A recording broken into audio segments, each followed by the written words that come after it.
કે હર્ષસંઘવી તો બહુ બોલ બચ્ચન કરે છે, મારી બહેનો આમ, મારી બહેનો તેમ.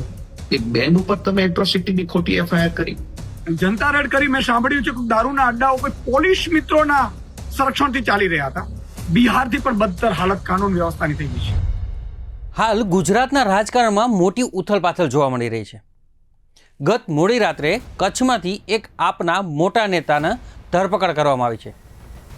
વિગતો એમ છે કે ગત મોડી રાત્રે પૂર્વ કચ્છમાંથી એક આપના મોટા નેતા ડૉક્ટર કાયનાત અંસારીની ધરપકડ કરવામાં આવી છે. ડૉક્ટર કાયનાત અંસારીની એટ્રોસિટી જેવા ગંભીર ગુના મામલે ધરપકડ કરવામાં આવી છે. આ મુદ્દે હાલ આપ છે એ ખૂબ જ આકરા પાણી છે. આ મુદ્દા ઉપર હાલ આપ દ્વારા ભાજપ સરકાર ઉપર આકરા પ્રહારો કરવામાં આવી રહ્યા છે. તેમણે કહ્યું કે જો ગુજરાતમાં દારૂબંધીનો જો પોલ ખોલવી એ ગુનો હોય તો તમામ લોકોને જેલ હવાલે કરવા જોઈએ. તો શું છે આ સમગ્ર મામલો અને હાલ કચ્છમાં કેમ એટલું રાજકારણ ગરમાયું છે, વિગતે જાણી આ અહેવાલમાં. નમસ્કાર, આપ જોઈ રહ્યા છો બેનિફિટ ન્યૂઝ અને હું છું મહેશ. પૂર્વ કચ્છ આપના પ્રમુખ ડૉક્ટર કાયનાત અંસારીની ગાંધીધામના ગણેશનગરમાં ચાલતા દારૂના અડ્ડા પર જનતા રેડ કરી હતી. ગાંધીના ગુજરાતમાં જ્યાં દારૂબંધીના મોટા મોટા દાવો થાય છે ત્યાં બેફામ ચાલતા દારૂનો પર્દાફાશ કર્યો હતો. પરંતુ નવાઈની વાત એ છે કે પોલીસે દારૂના અડ્ડા બંધ કરવાને બદલે રેડ કરનાર નેતા પર જ એટ્રોસિટી અને ધમકીની ફરિયાદ લઈ તેને રાઉન્ડ અપ કર્યા છે. આ ઘટના પર આમ આદમી પાર્ટીના પ્રદેશ અધ્યક્ષ ઈસુદાન ગઢવીએ લાલગુમ થઈ પ્રતિક્રિયા આપી છે અને સાથે સાથે વિસાવદરના ધારાસભ્ય ગોપાલ ઇટાલિયાએ પણ આ ઘટના પર ગંભીર સવાલો ઉભા કર્યા છે. જય જવાન જય કિસાન. મિત્રો ગુજરાતમાં શું થઈ રહ્યું છે? કાયદો અને વ્યવસ્થા જાણે ખાડે ગયું છે અને કાયદો અને વ્યવસ્થા જાણે બુટલેગરો માટે હોય એવી રીતે ચાલી રહ્યું છે. આમ આદમી પાર્ટીના પૂર્વ કચ્છ પ્રમુખ અને જાંબાજ લેડી કાયનાતબેન અંસારી કે જેમણે વર્ષોથી સમાજ સેવા કરી રહ્યા છે, વર્ષોથી લોકોનો અવાજ ઉઠાવી રહ્યા છે અને પ્રતિષ્ઠિત ડોક્ટર છે, એમણે લોકોની માંગણીને લઈને દારૂ જ્યાં અડ્ડા ચાલતા હતા ત્યાં જનતા રેડ કરી. જનતા રેડ કરી મેં સાંભળ્યું છે કે દારૂના અડ્ડાઓ કોઈ પોલીસ મિત્રોના સંરક્ષણથી ચાલી રહ્યા હતા અને એમણે આમની ઉપર દારૂના અડ્ડા બંધ કરાવવાને બદલે આમની ઉપર એટ્રોસિટીની ખોટી ફરિયાદ કરાવડાવી છે. આ તો હદ થઈ ગઈ. ગુજરાતમાં બહેનો ઉપર, પ્રતિષ્ઠિત નાગરિકો ઉપર જો જનતાનો અવાજ ઉઠાવશે એના ઉપર ખોટી એટ્રોસિટીની ફરિયાદ કરાવશું. આ તો કયો કાનૂન થયો? આજે ગુજરાતમાં ખરેખર બિહારથી પણ બદતર હાલત કાનૂન વ્યવસ્થાની થઈ ગઈ છે અને એસપી ને રેન્જ આઈજી શું કરી રહ્યા છે? તમે વિચાર કરો, એટ્રોસિટીની ફરિયાદ થાય તો એના માટેના પણ પુરાવા હોય છે. જ્યારે એટ્રોસિટી માટે તમે જે કાયદાનો દલિત સમાજને એક રક્ષણ મળી રહ્યું છે એનો આ કેટલાક અધિકારીઓ અને કેટલાક મળેલા લોકો બુટલેગરો સાથે આટલું મોટું ષડયંત્ર કરાવડાવશે. આ તો હદ થઈ ગઈ.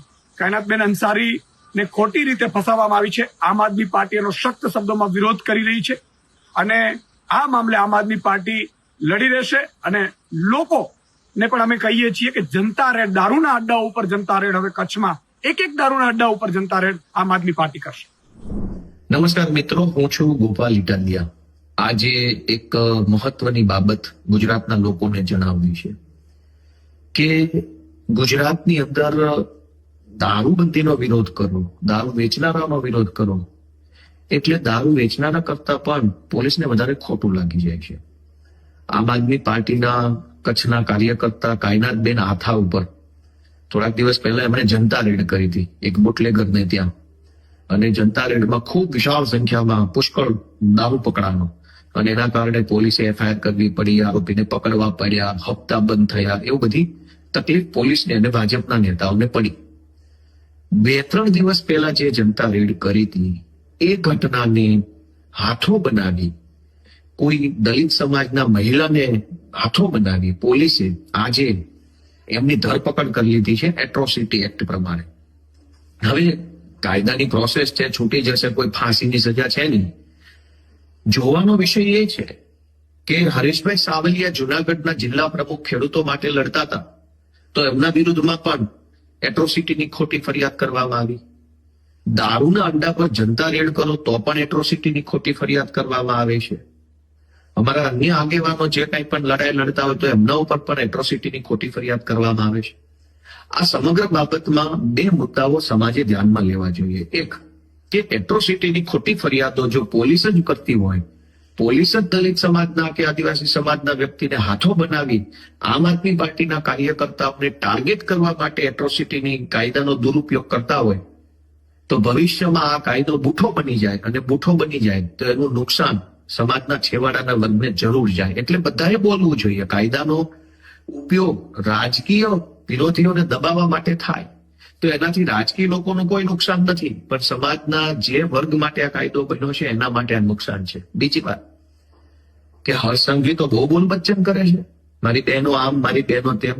એક બેન ઉપર તમે એટ્રોસિટીની ખોટી એફઆઈઆર કરી, અને એનું કારણ આટલું જ કે એને દારૂ ઉપર જનતા રેડ કરી અને હજારો લીટર દારૂ મળી આવ્યો, જેના કારણે પોલીસના અને ભાજપના ધારાસભ્યોના કે જેના હોય એના હપ્તા બંધ થયા. એટલે હવે તમે પોલીસને હાથું બનાવીને નકલી એફઆઈઆર કરી. હું ગુજરાતના સૌ લોકોને કહેવા માંગુ છું કે ખૂબ ભીષણ લડાઈ લડી રહી છે આમ આદમી પાર્ટી. એને તમારા આશીર્વાદની જરૂર છે. જ્યાં હોય ત્યાં સામાન્ય મામૂલી બાબતોમાં મોટી મોટી એફઆઈઆર, અને ભાજપના મોટા મોટા ગુંડાઓ જમીન પચાવી પાડે, ડ્રગ્સ વેચે, બળાત્કાર કરે, કોઈના ખોટા દસ્તાવેજ કરાવી લે, કોઈની જમીન પડાવી પાડે તો એફઆઈઆર નથી થતી. આમ આદમી પાર્ટીનો કાર્યકર્તા જનતા રેડ કરે તો એફઆઈઆર થઈ જાય છે. આ સંઘર્ષમાં ગુજરાતના સૌ લોકો જાગૃત બની આમ આદમી પાર્ટીને સાથ આપે એવી અપેક્ષા છે.